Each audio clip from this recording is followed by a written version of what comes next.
Jonathan Martin from Politico magazine recently wrote an article, and the headline reads RFK Jr. calls out King Abdullah. President Donald Trump touted the Jordanian monarch's beautiful gesture to accept 2,000 sick children from Gaza. But now leaders across the spectrum say Jordan is slow walking its pledge. Tyrone Bowman, live. So, who is Jonathan Martin? Jonathan Martin is Politico's senior political columnist and politics bureau chief, and he's covered elections in every corner of America and co-authored a best-selling book about Donald Trump and Joe Biden. His reported column chronicles the inside conversations and major trends shaping U.S. politics. So let's talk about the article that he wrote for Politico. Quote, "It's a rare moment today in American politics that Donald Trump's West Wing Health and Human Services Secretary Robert F. Kennedy Jr. and Speaker Emerita Nancy Pelosi are on the same side of an issue. And it's rarer still that each of these parties is irritated at the same person. Yet as Jordan's King Abdullah II returns to Washington on Monday, top Trump aides Kennedy and Pelosi are venting their frustration with one of the Middle East's longest-serving monarchs. At issue, the commitment Abdullah made in February, sitting by Trump's side in the Oval Office, to accept 2,000 children from Gaza with cancer and other grave illnesses. Abdullah, say multiple high-ranking officials in both parties, is slow walking his pledge, and Jordan has only accepted a fraction of 6 children because of fears Israel will not let them and their families return to Gaza after treatment. Quote, they took 44 and they've cut us off, end quote. Kennedy told me over the weekend, alluding to Abdullah, an advisor and ally to American presidents for over a quarter century. Kennedy said, quote, I would encourage him to put the welfare of these children first and put the politics aside, end quote. The health secretary pointedly recalled that the king's quote statement to President Trump was really unconditional, end quote.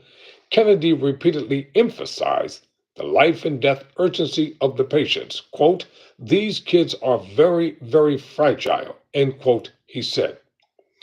A top West Wing official involved in the discussions was even more to the point, calling Jordan's reluctance to fully fulfill their pledge, quote, a sad commentary, end quote, and that the war makes things difficult for obvious reasons, quote unquote.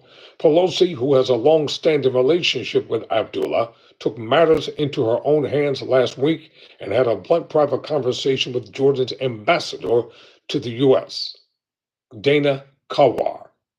Kawar told Pelosi that Abdullah's pledge was contingent on Israel allowing those children who've finished treatment to return to Gaza, and suggested the former speaker talk to the king. I'm told by a person familiar with the conversation. Pelosi has been closely monitoring the evacuation of the children since it began under former President Joe Biden.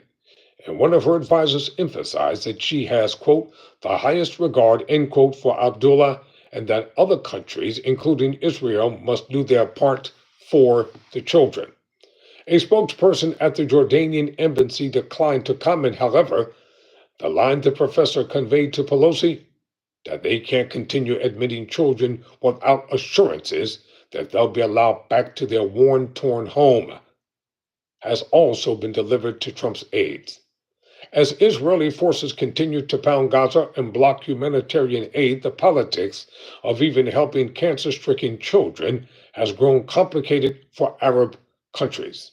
The Gaza children, some only, quote, holding on by a thread, end quote, as Kennedy said, has sadly become pawns.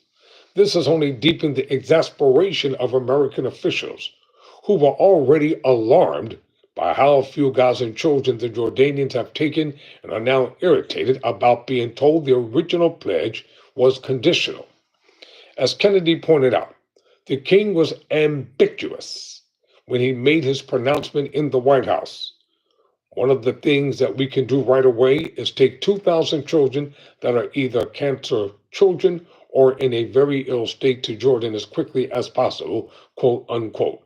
Abdullah said on February 11th. The president immediately sought to highlight the pledge, quieting reporters in the Oval Office to underscore the moment with surprise and Trumpian flourish. Quote, I didn't know that. What you just said, 2,000 children with cancer or other problems, and that's really a beautiful gesture. That's really good. And we appreciate it, end quote, said Trump with a touch of wonder. The meeting between the two heads of state was most remembered for Trump's insistence that the U.S. should control Gaza after the war.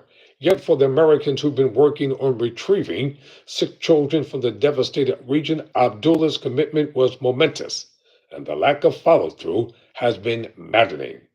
There have been vanishing few initiatives that have survived from Biden's administration to the Trump administration. Yet the multinational, multi-agency effort by the St. Jude's Children's Research Hospital and the World Health Organization to move sick children from Gaza to hospitals in other parts of the world has continued.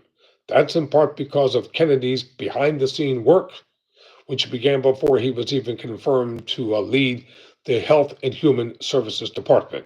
The health secretary, who had no previous government experience, said after the election he first talked to Ron Dermer, one of Israeli Prime Minister Benjamin Netanyahu's closest advisors, about the sick children.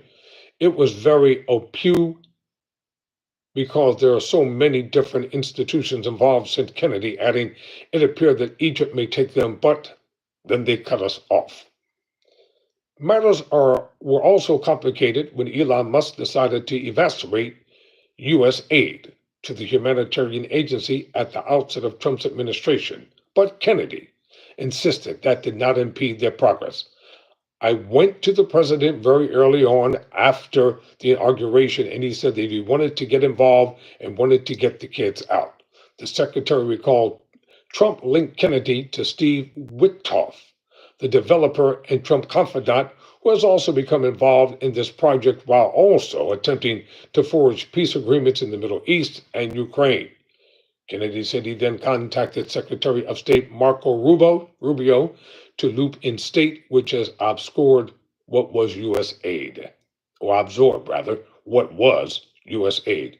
I called Marco to make sure U.S. aid people who are involved in this world not be terminated, said the health secretary.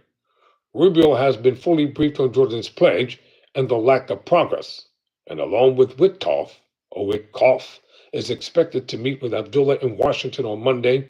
I'm told Kennedy is not in touch with Pelosi, but he said that's a very beautiful part of this. We're working together, Republicans and Democrats, to make this happen.